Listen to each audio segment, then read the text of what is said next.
Hello everyone, welcome back to our channel. तो आज हम शुरू करने वाले हैं एक नया कंसेप्ट, क्लास कंस्ट्रक्टर। तो क्लास कंस्ट्रक्टर क्या होता है? जब अब हमने पिछली वीडियोस में देखा था कि हम एक क्लास लिखते थे और क्लास के बाद उसका हैंडल क्रिएट करते थे। उस हैंडल को क्रिएट करने के बाद उसके साथ हम हैंडल इक्वल टू न्यू कर देते थे, तो और हम कह देते थे कि हमने कर दिया एक ऑब्जेक्ट क्रिएट। तो उसी ऑब्जेक्ट क्रिएशन को हम कहते हैं कि कंस्ट्रक्टिंग अ क्लास और क्लास कंस्ट्रक्टर और कंस्ट्रक्टिंग द ऑब्जेक्ट। तो मैंने आपको पहले भी बताया था कि क्लास के अंदर जैसे जब भी हम क्लास लिखते हैं तो कोई मेमोरी असाइन नहीं होती, बट जैसे ही हमने न्यू किया तो एक मेमोरी असाइन हो गई, ए और बी जो क्लास की प्रॉपर्टीज होंगी। इस क्लास की प्रॉपर्टीज को मेमोरी असाइन हो जाएगी। ठीक है, तो जैसे और वो मेमोरी क्या होगी, एक और उनकी डिफॉल्ट वैल्यूज होंगी, जो भी उसकी डिफॉल्ट वैल्यू, जैसे बिट की डिफॉल्ट वैल्यू जीरो होती है तो इसलिए A equal to zero, B equal to zero कर दिया। और क्या होगा कि ये जो इसको मैं इस मेमोरी को, अब मेमोरी है तो उसका एड्रेस भी होगा, तो वो क्लास जो एड्रेस होगा वो क्लास के हैंडल को दे दिया जाएगा कि भाई जब भी हम इस क्लास के हैंडल को कॉल करेंगे तो वो इस एड्रेस पे जाके इस मेमोरी पे चला जाएगा, इन दोनों प्रॉपर्टीज पे चला जाएगा। करेक्ट। तो देख लेते हैं हम कि भाई न्यू क्या करता है, it allocates the memory and returns the address to the class handle. Okay.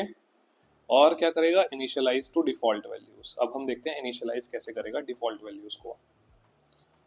Correct. तो अब ये क्या करेगा, जैसे ही हमने कोई मान लीजिए एक डिफॉल्ट वैल्यू देनी है, तो अगर या तो एक तरीका है यहाँ पे A equal to 10, A equal to 20 यहाँ पे लिख के दे दो, है ना, ये एक इनिशियलाइज करने का तरीका है। दूसरा तरीका क्या होता है कि फंक्शन न्यू लिखते हैं हम, फंक्शन न्यू। तो न्यू क्या करेगा, एक न्यू जो है ना, वैसे जो फंक्शन न्यू है और ये एंड फंक्शन, ये अगर इसके अंदर कुछ भी नहीं है तो ये ना हर एक क्लास में ऑलरेडी प्रेजेंट होता ही होता है, चाहे ये एम्प्टी हो। ठीक है, इसको लिखने की जरूरत नहीं होती, ये क्लास में बिल्ट इन मेथड है। तो every class has a built in new method, calling new will invoke that function. Correct. और इसकी क्या खास बात है कि देखो यहाँ पे हमने फंक्शन में देखा था कि जो भी फंक्शन हमें लिखने होंगे तो उसमें क्या है, हमें रिटर्न रिटर्न टाइप लिखना पड़ेगा क्लास का, और अगर रिटर्न टाइप नहीं लिखते तो हमें यहाँ पे वॉइड लिखना पड़ेगा। तो इसकी खास बात क्या है, अगर रिटर्न टाइप लिख देते हैं ना, तो रिटर्न टाइप लिखते ही या यहाँ पे वॉइड लिखते ही हमें दे देगा कंपाइलेशन एरर। करेक्ट। तो फंक्शन सीधा ऐसे लिखा जाता है, फंक्शन न्यू एंड फंक्शन, क्योंकि और ये बिल्ट इन न्यू मेथड होता है, और फंक्शन का कोई कोई रिटर्न टाइप नहीं होता। करेक्ट। और it can be use for initialising class properties. तो हम देख रहे थे कि क्लास प्रॉपर्टी कैसे इनिशियलाइज करते हैं। तो अब हमने क्या किया, फंक्शन हम खाली भी लिख सकते हैं न्यू, इसके अंदर कुछ ना लिखें तो खाली भी फंक्शन न्यू ऐसे लिखते हैं, न्यू, और फिर एंड फंक्शन कर दिया। बट अगर हमें एक वैल्यूज असाइन करनी है क्लास प्रॉपर्टी को इनिशियलाइज करा के कि भाई हमारा ना एक टेस्ट के अंदर जब भी हम इसका हैंडल क्रिएट करेंगे उसके बाद न्यू मेमोरी क्रिएट करेंगे तो वो एक मेमोरी क्रिएशन के टाइम पे ही एक वैल्यू असाइन हो जाए इनकी क्लास की प्रॉपर्टीज को, वो हम कैसे करेंगे, वो हम यहीं पे डाल देंगे न्यू। यहाँ पे हमने डाला, देखो यहाँ पे बिट सेम सेम विड्थ लिखी दोनों की, और बिट लिख दिया हमने 31 down to 0, x comma y, है ना। तो ये एक्स यहाँ पे इसको चला जाएगा ए को, वाई चला जाएगा बी को। करेक्ट। और क्योंकि ये यहाँ पे दिस की जरूरत क्यों नहीं, अब आप पूछोगे कि भाई दिस क्यों नहीं लगाया, दिस क्यों नहीं लगाया, क्योंकि दोनों के नेम अलग अलग हैं, एक्स और वाई है और ए और बी है। अगर ये दोनों एक्स और वाई होते ए और बी की जगह तो दिस लगाना पड़ता। तो यहाँ पे फिर फंक्शन यहाँ गया, ये वैल्यू यहाँ चली गई, तो जैसे ही हमने न्यू मेथड को कॉल किया, न्यू मेथड ने 10 वैल्यू यहाँ पे दी और 20 वैल्यू ये वाई को दी, वाई ने एक्स और ए और बी को दी, और ए और बी की वैल्यू कि ये यहाँ पे चलेगी। करेक्ट।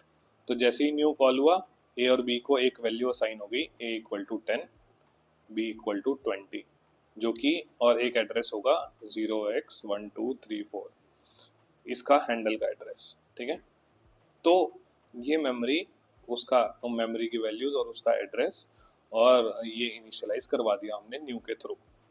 करेक्ट, तो ये होता है न्यू मेथड। तो ये एक बिल्ट इन मेथड है जो कि हर क्लास में प्रेजेंट होता है। अगर हम न्यू सीधा न्यू कर देंगे तो सिर्फ एक मेमोरी क्रिएट कर देगा। अगर इसके अंदर कोई ऐसे फंक्शन, न्यू फंक्शन को इलेबोरेट करके लिख देंगे तो उससे हम इनिशियलाइज करवा सकते हैं कोई भी वैल्यूज को। हम एक एग्जांपल और देख लेते हैं इसका, न्यू कंस्ट्रक्टर का। तो इसके अंदर क्या बताया गया है कि एक क्लास है पैकेट नाम से, और यहाँ पे वो एंड हो रही है। तो इसके अंदर क्या है, इसके अंदर एक न्यू फंक्शन है। सबसे पहले तो प्रॉपर्टीज लिखी हुई हैं, address, data, right, packet type, और उसके अंदर लिखी हुई है प्रॉपर्टी। इसके अंदर प्रॉपर्टीज को इनिशियलाइज किया हुआ है। तो अभी हमने पीछे देखा था कि न्यू के अंदर वैल्यूज लिखी थी, न्यू के अंदर जैसे एक दो प्रॉपर्टीज की वैल्यू लिखी थी, बिट एक्स वाई करके, है ना। तो इसमें क्या किया है हमने, इसमें डायरेक्ट हमने एड्रेस लिख दिया, डेटा लिख दिया, और उनको इनिशियलाइज एक वैल्यू दे दी, इनिशियल वैल्यू। तो यहाँ पे क्या हुआ कि जैसे ही हमने मॉड्यूल के अंदर यहाँ पे इंस्टेंशिएट किया क्लास को इंस्टेंशिएट किया, उसके बाद ऑब्जेक्ट क्रिएट किया इक्वल टू न्यू करके, जैसे ही न्यू किया तो ये इस फंक्शन पे जाएगा।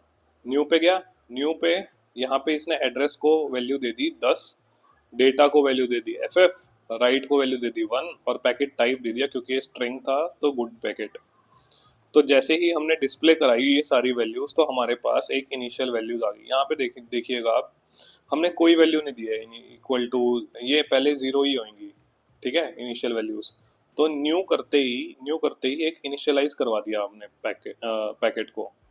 तो ऐसे हम न्यू से इनिशियलाइज भी करवा सकते हैं विदाउट इसके अंदर कुछ मतलब बिट एक्स वाई दिए या बिट वाई जेड दिए, कुछ भी।